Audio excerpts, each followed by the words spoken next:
Saat akan melakukan perjalanan mudik tahun ini, ada baiknya kita mempersiapkan diri. Terutama bagi Anda yang menggunakan kendaraan pribadi, Anda harus mencari tahu segala informasi tentang arus lalu lintas di jalur mudik agar tidak terjebak dalam kemacetan panjang menuju kampung halaman. Nah, namun sebelum saya memberi informasi terkait skema pengaturan lalu lintas, kita lihat dulu sebenarnya ada berapa sih jumlah pemudik yang akan melakukan perjalanan tahun ini. Kita lihat bersama.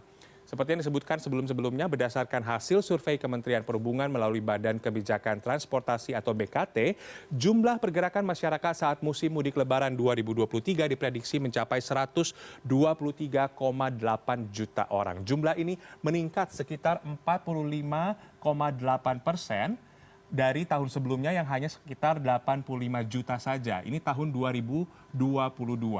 Ya, mayoritas masyarakat diprediksi nanti akan menggunakan mobil pribadi sebanyak 22,07% atau sekitar 27,32 juta orang. Selanjutnya masyarakat yang menggunakan sepeda motor ada sekitar 25,13 juta orang atau sekitar 20,3%.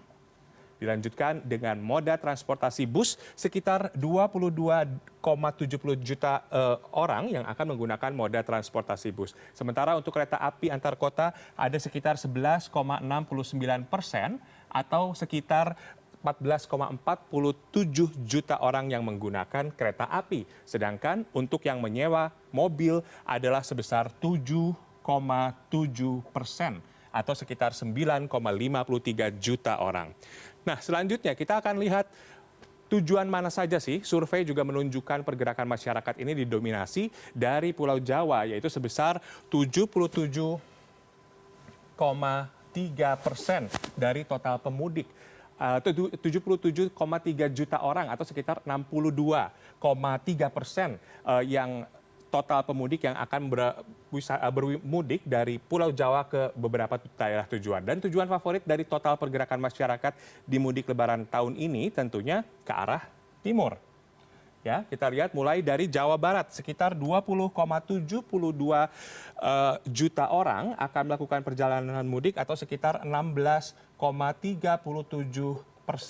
pemudik akan melakukan perjalanan ke wilayah Jawa Barat. Kemudian disusul ke wilayah Jawa Tengah sebesar 32,75 juta dan juga ke wilayah Jawa Timur sebesar 19,87% atau sekitar 24,6 juta orang akan melakukan perjalanan ke wilayah Jawa Timur, disusul dengan wilayah Jogja sekitar 5,9 juta orang. Sementara untuk pemudik yang akan melakukan perjalanan ke kampung halaman di arah Sumatera ada sekitar 18 juta orang. Ya, selanjutnya kita akan melihat, nah ini dia, mengingat Anda bisa membayangkan ketika jutaan pemudik bergerak dalam satu hari di waktu yang bersamaan, macetnya akan seperti apa. Untuk itu agar Anda bisa melakukan perjalanan dengan nyaman dan juga aman, terutama bagi yang akan menggunakan fasilitas tol Trans Jawa, ada 3 skema manajemen lalu lintas yang diterapkan selama periode mudik Lebaran 2023 ini. Ya, kita melihat yang pertama adalah dengan sistem satu arah alias one way. Arus mudik ini berlaku di ruas tol kilometer 72 Cikampek sampai dengan kilometer 414 gerbang tol Kali Kangkung. Dan ini sudah disepakati oleh Kementerian PUPR, kemudian juga Korlantas, dan juga Kementerian Perhubungan terkait dengan sistem pengaturan lalu lintas jalan selama masa arus mudik dan arus balik angkutan Lebaran ini. Ya, satu arah ini diberlakukan dan sistem ini diberlakukan mulai dari tanggal 18 April 2023 pukul 14.00 sampai 24.00 waktu Indonesia Barat. Kemudian dilanjutkan 19 sampai 21 April dari mulai pukul 8.00 sampai 24.00 waktu Indonesia Barat. Sementara itu, untuk arus balik, nah ini ada yang berbeda sedikit. Untuk arus balik terbagi menjadi 2 periode. Periode pertama berlaku mulai hari Senin pada tanggal 24 April 2023 pukul 8.00 waktu setempat di titik yang sama. Ya, dari kilometer 414 gerbang tol Kali Kangkung ke kilometer 72 Cikampek arah sebaliknya. Ya, sedangkan untuk arus balik periode kedua Ini berlaku dari mulai tanggal 29 April 2023 pukul 14.00 sampai 24.00 dan kemudian berakhir di tanggal 2 Mei 2023 pukul 8.00 waktu Indonesia Barat. Sementara itu, kita akan lihat sistem yang berikutnya yaitu penerapan sistem jalur lajur pasang surut, tidal flow, atau yang kita kenal dengan istilah kontraflow yang berlaku di waktu yang sama dengan one way. Namun mulai berlakunya ini sedikit berbeda dari kilometer 47 Karawang Barat sampai kilometer 72 Cikampek. Waktu berlakunya pun hampir sama dengan bahkan dengan sistem yang tadi sudah disebutkan sebelumnya yaitu one way. Nah, waktu berlakunya sama persis tadi seperti yang saya sebutkan di sistem one way mulai dari arus mudik hingga arus balik di dua periode berikutnya, yaitu arus balik periode pertama dari mulai tanggal 24 April sampai 26 April.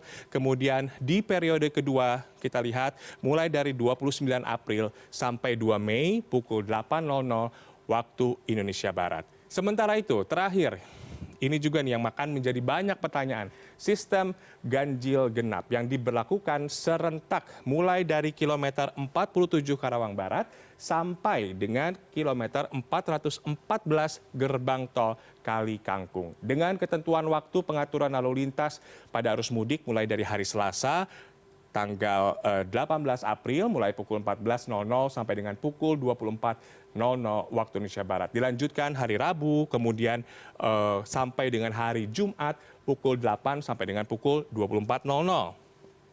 Begitupun dengan arah sebaliknya.